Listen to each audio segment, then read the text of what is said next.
Let's talk about how you can regulate your nervous system and get out of fight or flight state. When you are stressed, overwhelmed, overthinking, feeling really anxious, your body scans for threats and negativity. The survival mode is on. That keeps you blind from thinking clearly and taking action. I have been modeling for a decade, and due to the lifestyle, I was often feeling stressed and overwhelmed. Often I didn't know, am I working tomorrow or not, because some of my agents would not send me confirmation until late in the night.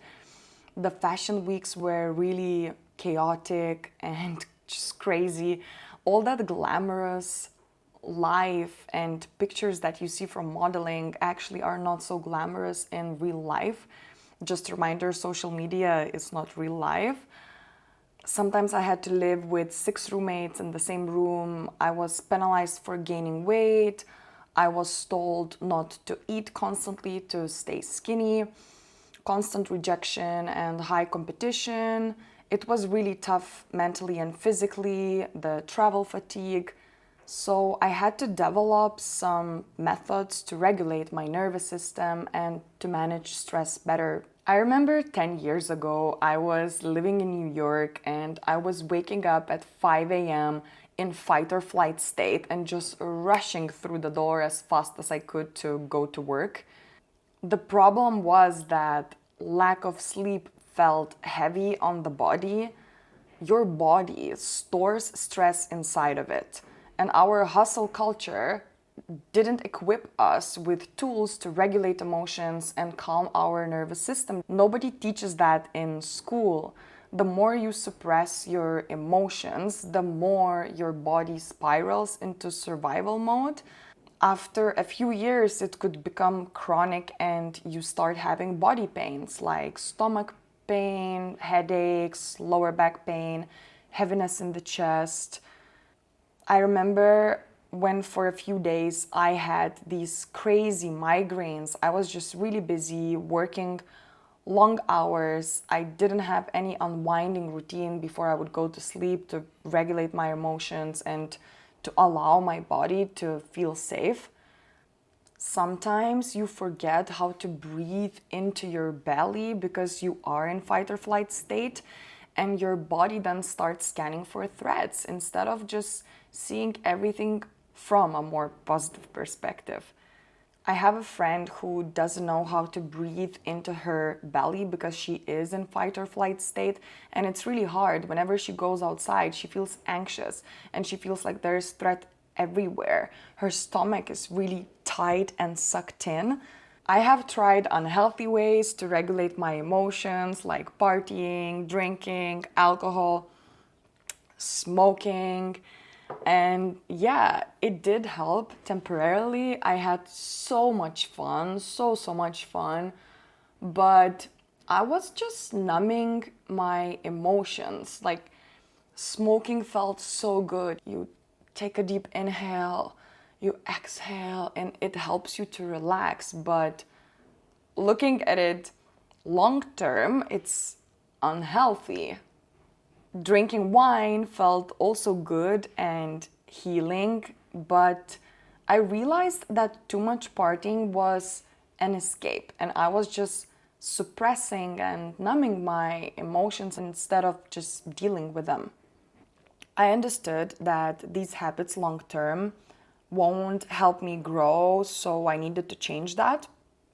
And we all know that drinking alcohol and doing drugs and smoking weed or hash on a regular basis will slow you down from just being your best self. I wanted to develop healthy ways to deal with my emotions, regulate my nervous system, handle stress instead of using substances. I craved building a new identity for myself, the one who loves herself, who feels worthy, she's confident, she feels home in her body. I also forgot to mention one of my other coping mechanisms for stress and suppressed emotions was binge eating. Part of it came from the modeling lifestyle and restricting myself with food. That was a consequence of me developing a bad relationship with food. And part of it was being a strong, independent woman who had those suppressed emotions. She just didn't want to deal with them. So I would eat sugar to soothe feeling of not good enough. One day I felt disgusted of parties and bad habits, and I decided to change and do some shadow work. I wanted to get to know myself, change who I am, change my story, and regulate in healthy ways. If you have tried breathing slowly and just sitting quietly, if you have tried meditation technique and it just doesn't work for you, this video is for you. Super calm activities like meditation and breath work might not work for everyone. Your body might not respond to something static and slow. Your body might need movement.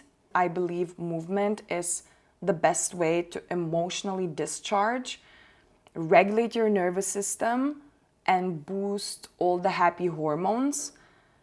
It is so important to know how to make your body feel safe.